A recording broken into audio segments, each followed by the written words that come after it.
चिराग पासवान, जो अब बस लोक जनशक्ति पार्टी के प्रमुख ही नहीं रहे, बल्कि अब तो वो बिहार के चुनावी रुख को अपनी तरफ मोड़कर बिहार की जनता की आवाज बनने की तरफ अग्रसर हैं। उनके हाल के बयानों, संबोधनों और जेडीयू प्रमुख सीएम नीतीश कुमार पर साधे गए निशानों से ही उनके चुनावी दमखम को देखा जा सकता है। इस बारे में और जाने उससे पहले अगर आपने चैनल सब्सक्राइब नहीं किया है तो जल्द कर लें। बेल आइकॉन दबाना बिल्कुल न भूलें। वीडियो पसंद आए तो लाइक करें, कमेंट करें और शेयर करें। बक्सर जिले में हुए चुनावी सभा में चिराग जब बरसे तो उनकी जद में नीतीश कुमार सबसे पहले आए। ब्रह्मपुर विधानसभा क्षेत्र के अर्जुनपुर में हाल ही में हुई सभा को संबोधित करते हुए चिराग पासवान ने कहा था कि नीतीश कुमार युवाओं के विरोधी हैं।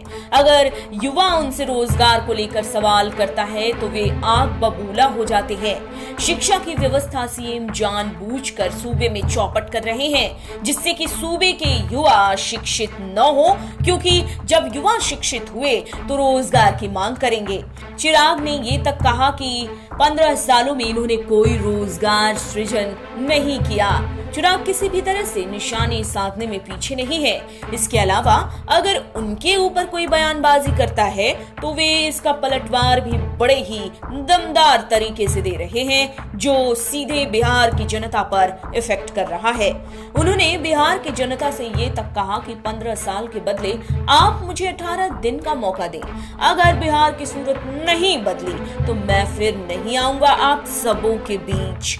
अब 18 दिन मांगने के पीछे का उनका क्या एजेंडा है ये तो वही जाने, लेकिन इतना जरूर है कि वो 18 दिन के पर्दे के पीछे से जनता से 5 साल ही मांग रहे हैं। इसके अलावा इतना तो समझ में आ ही रहा है कि वो मुख्यमंत्री नीतीश कुमार को खुद से आगे इस चुनाव में तो कम से कम नहीं निकलने देना चाहते और इसके लिए वे पूरा जोर लगाने में लगे हैं।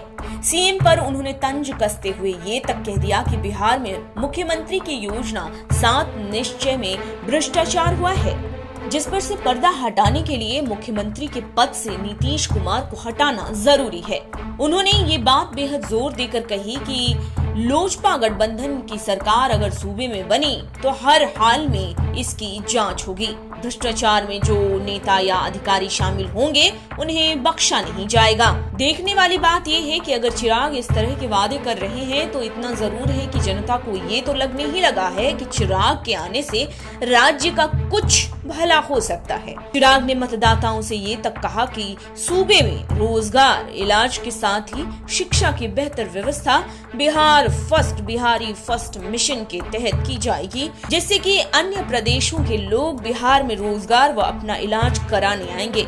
चिराग पासवान पूरे कॉन्फिडेंस के साथ बिहार के चुनावी मैदान में उतरे हैं और उनका सबसे बड़ा लक्ष्य तो यही दिखता है कि वो जेडीयू को पीछे कर खुद फर्स्ट हो सके। फिलहाल नतीजे ही बताएंगे कि कौन सबसे आगे निकल आया है इस बार के बिहार विधानसभा चुनाव में।